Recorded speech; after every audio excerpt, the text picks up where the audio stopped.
Os homens perdem conhecimentos com o passar das eras. Como é que as pirâmides foram construídas? Como surgiram os monólitos, que são aqueles monumentos gigantescos esculpidos em um único bloco de pedra? Como essas rochas enormes, pesando toneladas, foram transportadas e colocadas onde estão?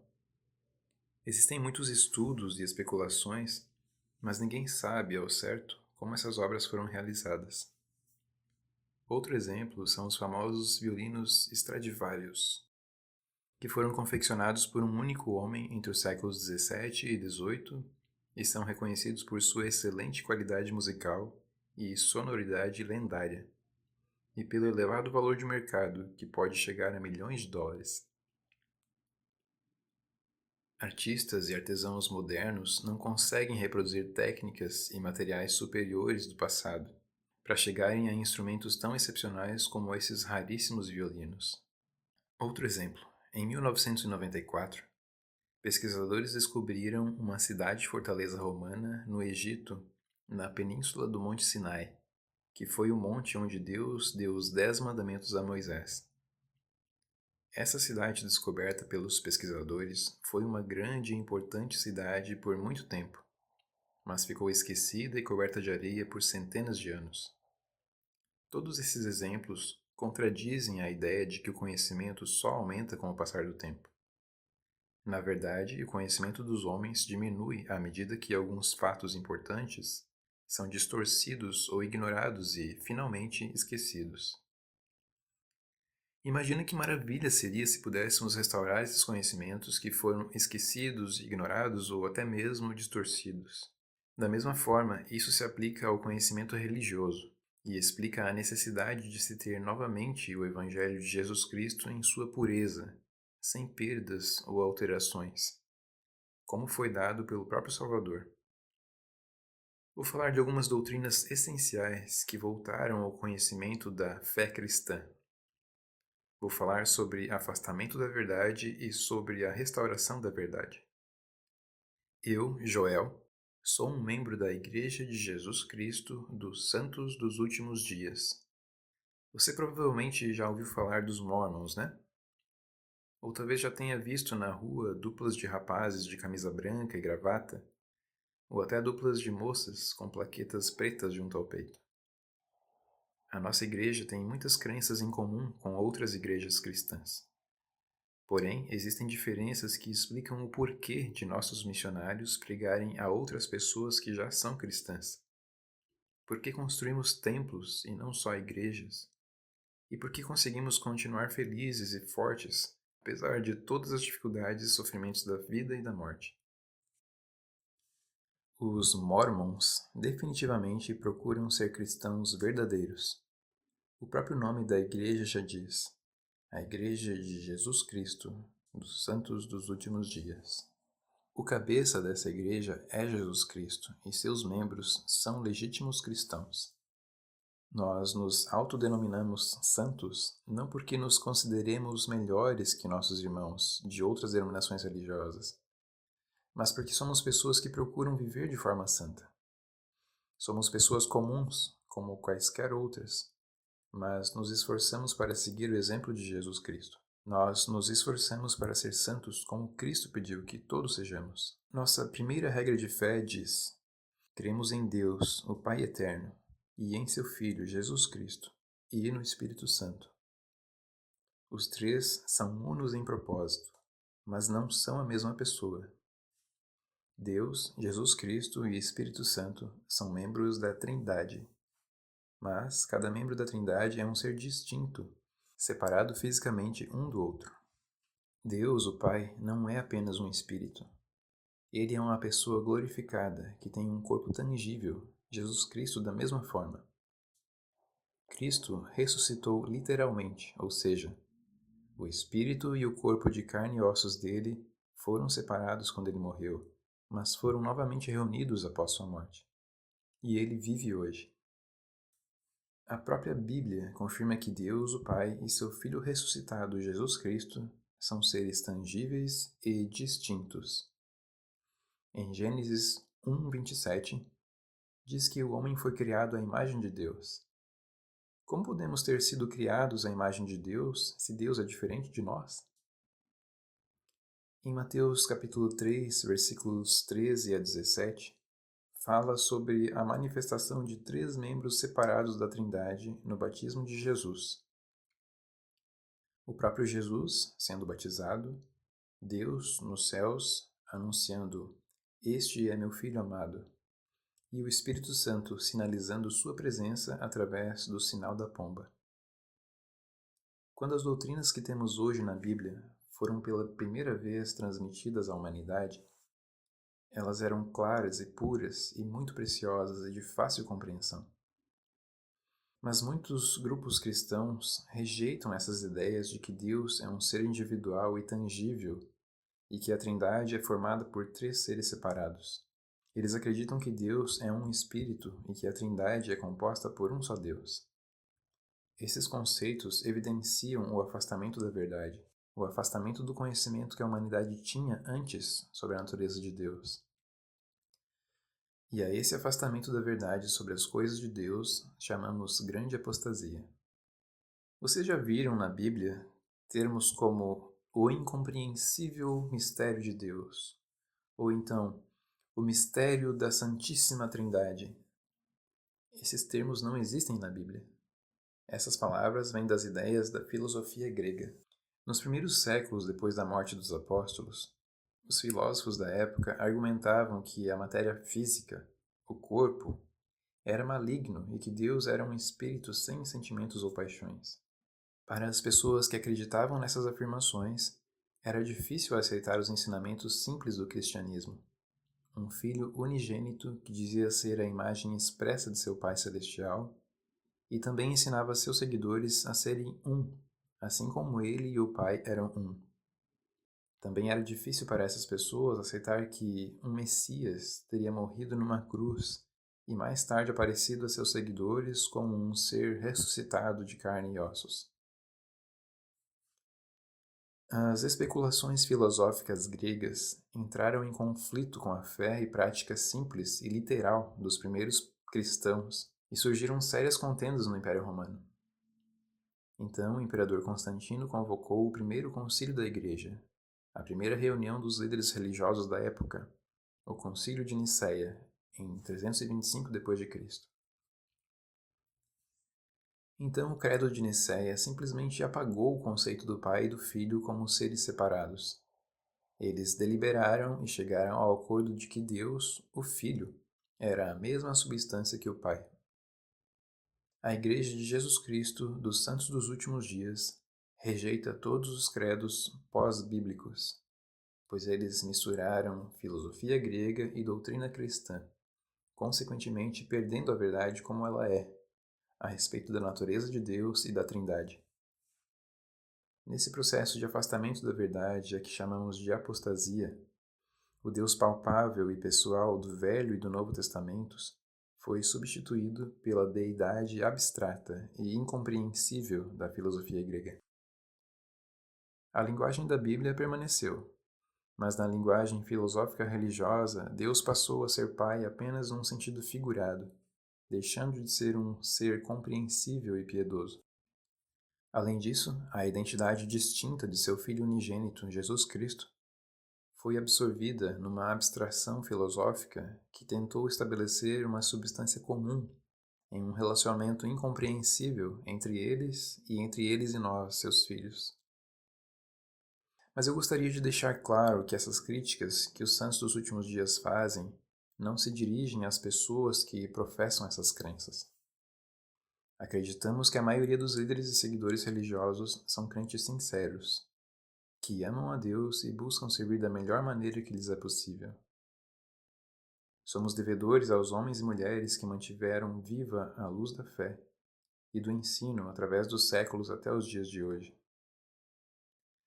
Em comparação com os povos que não conhecem os nomes de Deus e de Jesus Cristo, vemos a grande contribuição que os mestres cristãos fizeram ao longo do tempo. A Bíblia ensina no livro de Atos, capítulo 3, versículos 20 e 21, que a segunda vinda de Jesus Cristo só acontecerá nos tempos da restauração de todas as coisas. Que coisas são essas? São as verdades e ordenanças do Evangelho ensinadas por todos os santos profetas desde a criação do mundo. A restauração do Evangelho foi predita há muito tempo, mesmo antes do ministério terreno de Jesus Cristo. Foi pregada tanto no Velho quanto no Novo Testamento. Mais de 1800 anos depois da vinda de Jesus Cristo sobre a Terra, a restauração do Evangelho, há muito tempo profetizada pelos profetas da Bíblia, começou a ser realizada por Deus. O Evangelho de Jesus Cristo foi retirado da Terra por causa da apostasia que aconteceu após o ministério terreno dos apóstolos de Jesus Cristo. A apostasia tornou necessária uma restauração, um reestabelecimento das verdades e ordenanças do Evangelho, como foram instituídas por Deus antes e durante a vinda de Cristo. Um menino pobre e sem estudos, de 14 anos, chamado Joseph Smith, foi buscar conhecimento na fonte original, ou seja, orando a Deus, e foi visitado por dois personagens celestiais, cujo resplendor e glória desafiam qualquer descrição. Um deles, apontando para o outro, disse a Joseph: "Este é o meu filho amado, ouve-o." O próprio Deus, nosso Pai Celestial, e seu Filho amado Jesus Cristo, nosso Salvador, vieram pessoalmente à Terra para iniciar a restauração do Evangelho. A instrução divina dada nessa aparição iniciou a restauração da plenitude do Evangelho de Jesus Cristo. Deus, o Filho, disse ao menino profeta que todas as igrejas daquela época eram abomináveis, repulsivas à sua vista. Essa declaração divina foi uma condenação dos credos, não uma condenação dos seguidores fiéis que neles acreditavam. A primeira visão de Joseph Smith mostrou que os conceitos da época a respeito da natureza de Deus e da Trindade eram falsos e não poderiam levar as pessoas ao destino eterno que Deus desejava para elas. Depois de receber várias escrituras e revelações modernas, esse profeta do século XIX declarou: "O Pai possui um corpo de carne e ossos tão tangível como o do homem. O Filho também, mas o Espírito Santo não possui um corpo de carne e ossos, mas é um personagem de espírito." Não alegamos que sabemos o suficiente para compreender Deus, nem igualamos nosso corpo mortal e imperfeito a seu ser glorificado e imortal. Mas entendemos os fundamentos que ele revelou a respeito de si próprio e dos outros membros da Trindade. Só com esse conhecimento é que podemos compreender o propósito dessa vida mortal e nosso destino eterno como seres ressuscitados depois que morrermos. Nós somos literalmente filhos de Deus, então temos o potencial divino de nos tornarmos como Ele é, assim como o filho de um pai terreno pode seguir os passos de seu pai. Em Romanos capítulo 8, versículos 16 e 17, diz o seguinte: "O mesmo Espírito testifica com o nosso espírito que somos filhos de Deus. E, se nós somos filhos, somos, logo, herdeiros também, herdeiros de Deus e co-herdeiros de Cristo." Também diz que com ele padecemos, para que com ele sejamos glorificados. Em 1 João capítulo 3, versículo 2 diz: "Quando ele se manifestar, seremos semelhantes a ele, porque assim como é, o veremos." Esses ensinamentos bíblicos são literais. O propósito da vida é adquirirmos um corpo físico e, por meio da expiação de Jesus Cristo e da obediência às leis e ordenanças de seu Evangelho, podemos nos qualificar para a exaltação ou vida eterna, que é a condição glorificada, ressurreta e celeste de Cristo e de Deus. Assim como a maioria dos cristãos, acreditamos num céu e num inferno, depois dessa vida mortal. Mas, para nós, essa divisão dos justos e dos iníquos é só temporária, enquanto os espíritos dos mortos esperam a ressurreição e julgamento final. Depois do julgamento final, o destino de cada um é diferente. Por meio da restauração do conhecimento sobre Deus, Jesus Cristo e Espírito Santo, da distinção entre os três, podemos entender a diversidade da glória que herdaremos depois da ressurreição. Ressurreição essa pela qual todo ser humano passará. Todos, sem exceção, ressuscitaremos um dia e cada um de nós herdará um grau de glória, para o qual nossa obediência individual aqui na terra nos qualificou. O apóstolo Paulo descreveu esses lugares em suas cartas aos Coríntios. Ele contou ter tido uma visão na qual foi arrebatado ao terceiro céu e ouviu palavras inefáveis, ou seja, indescritíveis, que ao homem não é lícito falar.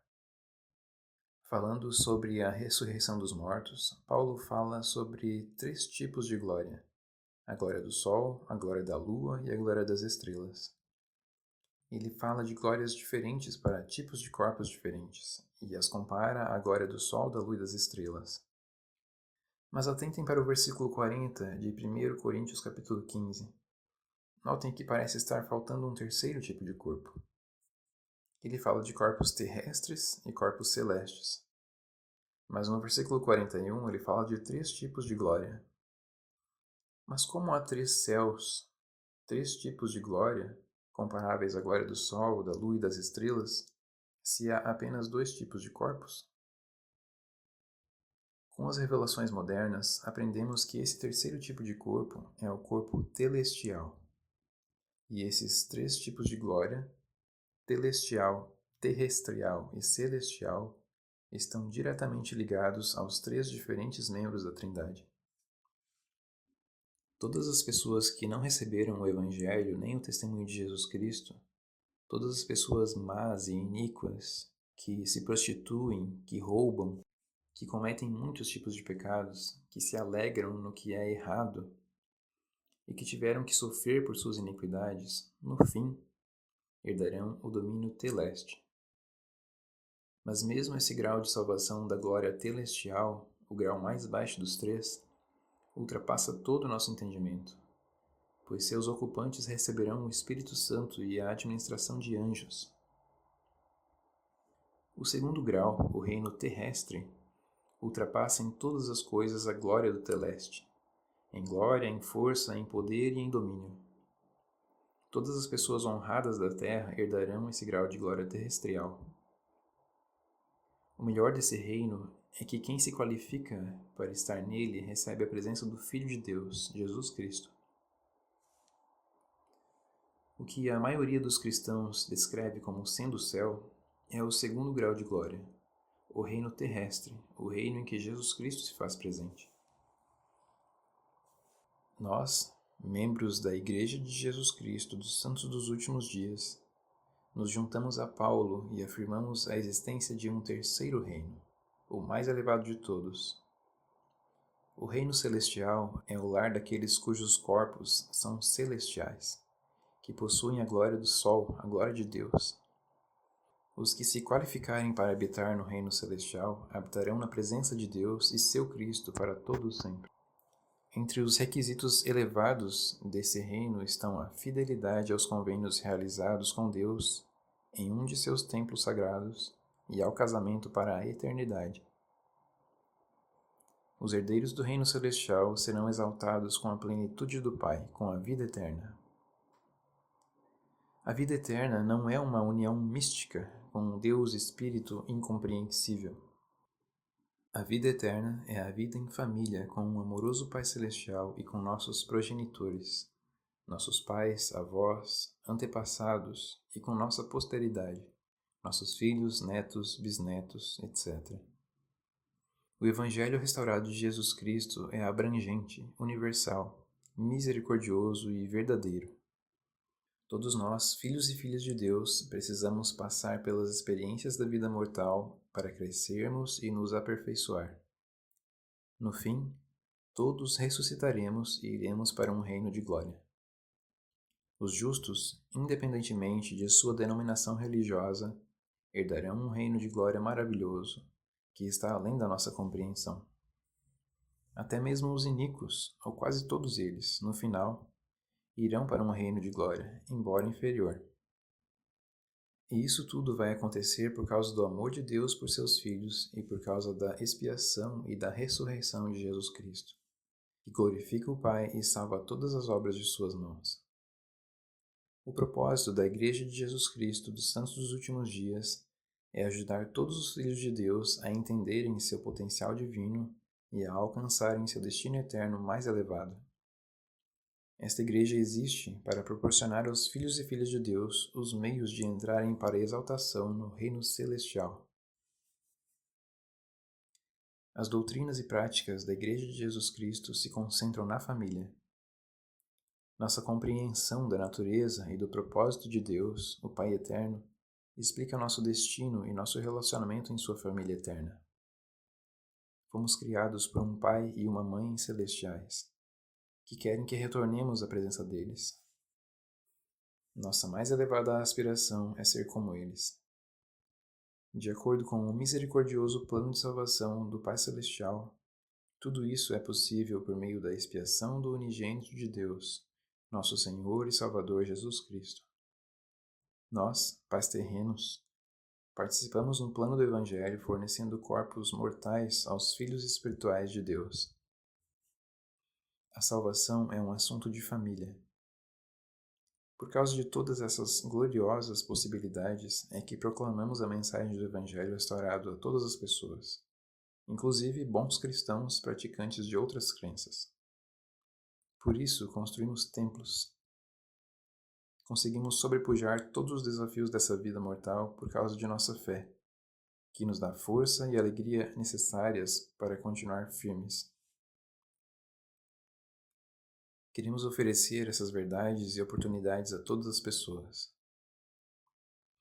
Se trabalharmos todos os nossos dias clamando arrependimento e levando a Cristo, mesmo que seja uma só alma, quão grande será a nossa alegria no reino de nosso Pai. E se nossa alegria será grande com uma só alma que levarmos a Cristo, quão grande será a nossa alegria se levarmos a Cristo muitas almas.